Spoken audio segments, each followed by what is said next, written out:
নমস্কার, আমি শ্রীপর্ণা রয়েছে আপনাদের সঙ্গে। শুরু করছি আজকের নিউজ টুডে। কলকাতা চলচ্চিত্র উৎসবে বাধা ধরা উপস্থিতি তার।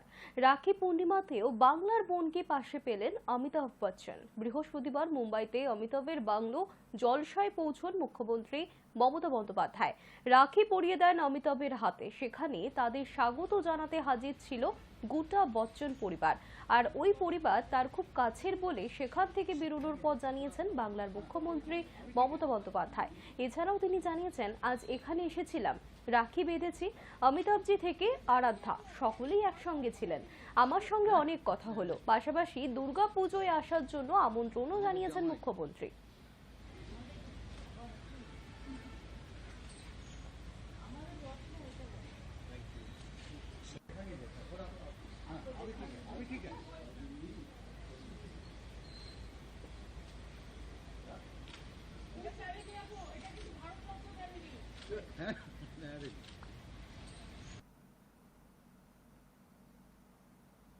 একদমই রাজনৈতিক কারণে তার মুম্বাইতে যাত্রা, কিন্তু সাগর পাড়েও রাখি পূর্ণিমা পালন করলেন বাংলার মুখ্যমন্ত্রী মমতা বন্দ্যোপাধ্যায়। মায়ানগরীতে পৌঁছে প্রথমেই অমিতাভ বচ্চনকে রাখি পরাতে তার বাসভবন জলসায় পৌঁছন মুখ্যমন্ত্রী। সেখান থেকে বেরিয়ে মহারাষ্ট্রের প্রাক্তন মুখ্যমন্ত্রী তথা শিবসেনা প্রধান উদ্ধব ঠাকরের বাড়ি মাতোশ্রীতে যান তিনি। সেখানে উদ্ধবের হাতেও রাখি পরিয়ে দেন মুখ্যমন্ত্রী। বৃহস্পতিবার মুম্বাইতে বিজেপি বিরোধী শিবিরের তৃতীয় দফার বৈঠক রয়েছে, আর তারই আগে বুধবার বিকেলেই মুম্বাই পৌঁছন মুখ্যমন্ত্রী মমতা বন্দ্যোপাধ্যায়। সবার আগে অমিতাভ বচ্চনদের বাসভবন জলসায় পৌঁছন তিনি, দেখা করেন পরিবারের সকলের সঙ্গে। আর সেখান থেকে বেরিয়ে দেখা করেছেন উদ্ধব ঠাকরে এবং তার পরিবারের সঙ্গেও, পরিয়ে দিয়েছেন হাতে রাখি।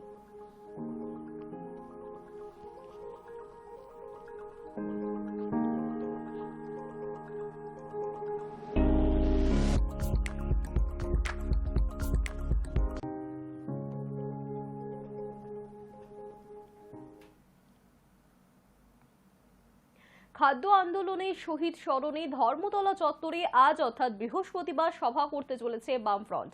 এরপরে সেপ্টেম্বর জুড়ে শহরের রাজপথে সমাবেশ করতে চলেছে সিপিএম এর তিনটি গণসংগঠন। খাদ্য আন্দোলনের 50 বছর পূর্তি উপলক্ষে 2009 সালে ধর্মতলায় চার মাথার বড় সমাবেশ করেছিল বামফ্রন্ট। আর এবার খাদ্য আন্দোলনের শহীদ স্মরণের পাশাপাশি নিত্য প্রয়োজনীয় জিনিসের মূল্য বৃদ্ধি, পঞ্চায়েত নির্বাচনে ভোট লুটের মতো বিষয়ের প্রতিবাদে ধর্মতলাতে বামফ্রন্ট সভা করার সিদ্ধান্ত নিয়েছে। প্রাথমিকভাবে এই সমাবেশের অনুমতি দিতে চায়নি পুলিশ, তবে প্রথমে আপত্তি তুললেও শেষ পর্যন্ত ধর্মতলা চত্বরে বুধবার সন্ধ্যা থেকেই সমাবেশের মঞ্চ তৈরি হতে শুরু হয়। তারপরে সবাই সারিবদ্ধভাবে থাকবো।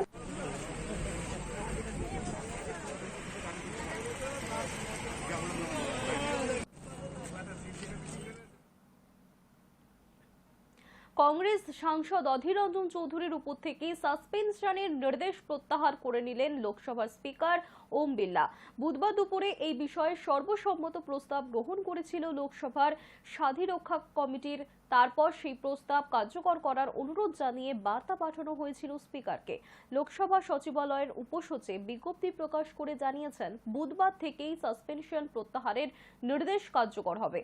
প্রসঙ্গত, স্বাধিকার রক্ষা কমিটির তলবে বুধবার বৈঠকে হাজির হয়েছিলেন লোকসভার কংগ্রেস দলনেতা অধীর রঞ্জন চৌধুরীও। গত 10ই আগস্ট লোকসভায় নরেন্দ্র মোদী সরকারের বিরুদ্ধে বিরোধীদের অনাস্থা প্রস্তাব নিয়ে ভোটাভুটির শেষে অসংসদীয় আচরণের অভিযোগ তুলে অধীর রঞ্জন চৌধুরীর বিরুদ্ধে স্বাধিকার ভঙ্গের প্রস্তাব এনেছিলেন কেন্দ্রীয় সংসদীয় মন্ত্রী প্রহ্লাদ যোশী। বিরোধী শূন্য লোকসভায় সেই প্রস্তাব গ্রহণ করে অধীর রঞ্জন চৌধুরীকে সাসপেন্ড করেছিলেন স্পিকার ওম বিড়লা। আর বুধবার সেই সাসপেনশন তুলে নিয়েছেন তিনি। গাড়ির মধ্যে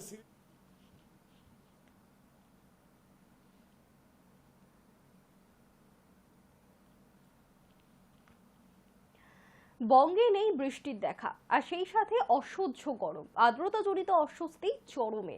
আজ এবং কাল আরো দুদিন এই রকমই ভ্যাপসা গরমে নাজেহাল হতে হবে বঙ্গবাসীকে।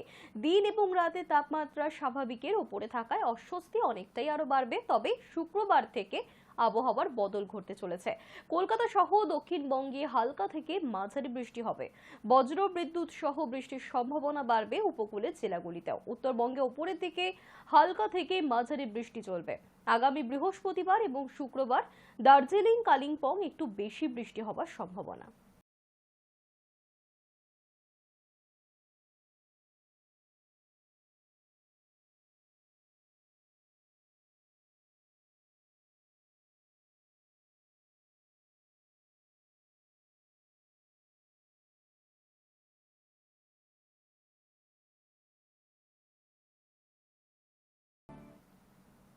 নিউজ টুডে এখনকার মতো এই পর্যন্তই। দেখতে থাকুন হাই নিউজ, নিরপেক্ষ।